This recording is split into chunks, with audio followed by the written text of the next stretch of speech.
Ecclesiastical Latin is the form of the Latin language used in the Roman Rite of the Catholic Church for liturgical and other purposes. It is distinguished from Classical Latin by some lexical variations, a simplified syntax and Italianate pronunciation. The ecclesiastical Latin used in theological works, liturgical rites and dogmatic proclamations varies in style. Syntactically simple in the Vulgate Bible, hieratic in the Roman canon of the Mass, terse and technical in Aquinas Summa Theologica, and Ciceronian in Pope John Paul II's encyclical letter Fides et Ratio. Ecclesiastical Latin is the official language of the Holy See and the only surviving sociolect of spoken Latin. Scope and usage.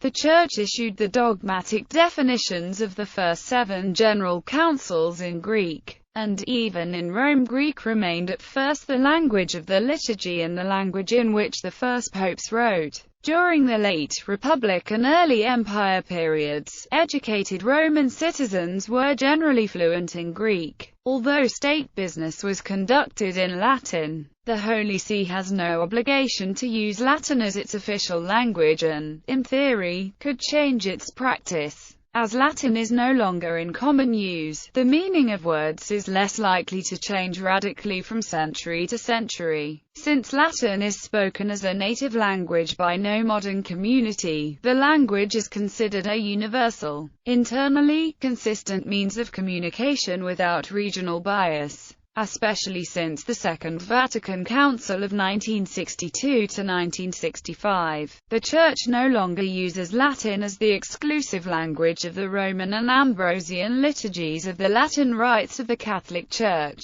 As early as 1913, the Catholic Encyclopedia commented that Latin was starting to be replaced by vernacular languages. However, the Church still produces its official liturgical texts in Latin, which provide a single clear point of reference for translations into all other languages. The same holds for the official texts of canon law, and for all other doctrinal and pastoral communications and directives of the Holy See, such as encyclical letters, motu proprio, and declarations ex cathedra. After the use of Latin as an everyday language died out even among scholars, the Holy See has for some centuries usually drafted papal documents and the like in a modern language. But the authoritative text, the one published in the Acta Apostolici Sedis, generally appears in Latin, even if this text becomes available only later. For example, the writers of the Catechism of the Catholic Church drafted it in French, and it appeared first in that language in 1992. But 5 years later, when the Latin text appeared in 1997, the French text underwent correction to stay in line with the Latin version. The Latin language department of the Vatican Secretariat of State is charged with the preparation in Latin of papal and curial documents.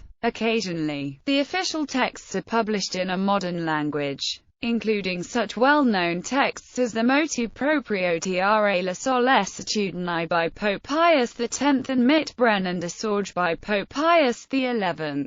The rule now in force on the use of Latin in the Eucharistic liturgy of the Roman Rite states, Mass is celebrated either in Latin or in another language, provided that liturgical texts are used which have been approved according to the norm of law, except in the case of celebrations of the Mass that are scheduled by the ecclesiastical authorities to take place in the language of the people. Priests are always and everywhere permitted to celebrate Mass in Latin. Comparison with Classical Latin. The written Latin of today, as used for church purposes, does not differ radically from Classical Latin. Study of the language of Cicero and Virgil suffices adequately for understanding Church Latin. However, those interested only in ecclesiastical texts may prefer to limit the time they devote to ancient authors, whose vocabulary covers matters that, although of importance in that period, appear less frequently in church documents. In most countries, those who speak Latin for liturgical or other ecclesiastical purposes use the pronunciation that has become traditional in Rome, giving the letters the value they have in modern Italian, but without distinguishing between open and closed. E and O, A and OE coalesce with E, and before these letters and the letter I, the letters C and G are pronounced T and D, respectively.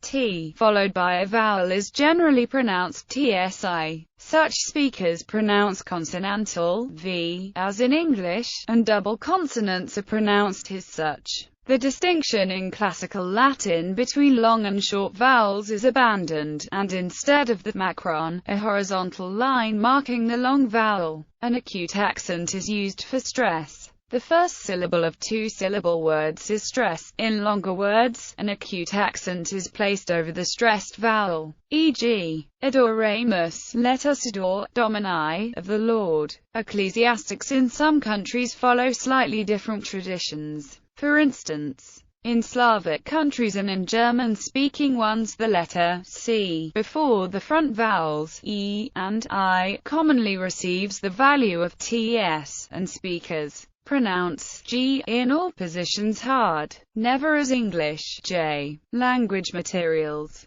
The complete text of the Bible in Latin appears at Nova Vulgata, Bibliorum Sacrorum Editia. An edition at Vulgate.com has the text of the Latin Vulgate, flanked by the Douay Rheims version and the King James version of the Bible. Another site gives the entire Bible, in the Douay version, verse by verse, accompanied by the Vulgate Latin of each verse. In 1976, the Latinitas Foundation was established by Pope Paul VI to promote the study and use of Latin. Its headquarters are in Vatican City. The foundation publishes an eponymous quarterly in Latin. Other initiatives of the Latinitas Foundation include the publication of the 15,000-word lexicon Recentus Latinitatis, which indicates Latin terms to use in referring to modern ideas, such as a bicycle, a cigarette, a computer, a cowboy, a motel, shampoo, a strike, a terrorist, a trademark, an unemployed person, a waltz, and even a miniskirt and hot pants. Some 600 such terms extracted from the book appear on a page of the Vatican website. Current use. Latin remains the official language of the Holy See and the Roman Rite of the Catholic Church. Up until the 1960s, Roman Catholic priests studied theology using Latin textbooks, and the language of instruction in many seminaries was also Latin, seen as the language of the Church Fathers. The use of Latin in pedagogy and in theological research, however, has since declined. Nevertheless, church law requirements that seminary formation provide for a thorough training in Latin still remain. Latin was still spoken in recent international gatherings of Roman Catholic leaders, such as the Second Vatican Council, and is still used at conclaves to elect a new pope. The 10th Ordinary General Assembly of the Synod of Bishops in 2004 was the most recent to have a Latin language group for discussions. Although Latin is the traditional liturgical language of the Roman Church, the liturgical use of the vernacular has predominated since the liturgical reforms that followed the Second Vatican Council. Church law for the Latin Church states that Mass may be celebrated either in the Latin language or in another language in which the liturgical texts, translated from Latin, have been legitimately approved. The permission granted for continued use of the Tridentine Mass in its 1962 form authorizes use of the vernacular language in proclaiming the scripture readings, after they are first read in the Latin. Bibliography. The New Missal Latin by Edmund J. Baumeister, SM, Ph.D. Published by St. Mary's Publishing Company, P.O. Box 134, St. Mary's, K66536-0134, USA. A Primer of Ecclesiastical Latin by John F. Collins, ISBN 0-8132-0667-7. A learner's first textbook, comparable in style, layout, and coverage to Wheelock's Latin, but featuring text selections from the Liturgy and the Vulgate. Unlike Wheelock, it also contains translation and composition exercises. Byrne, Carol. Simplicissimus. The Latin Mass Society of England and Wales. Retrieved 20 April 2011.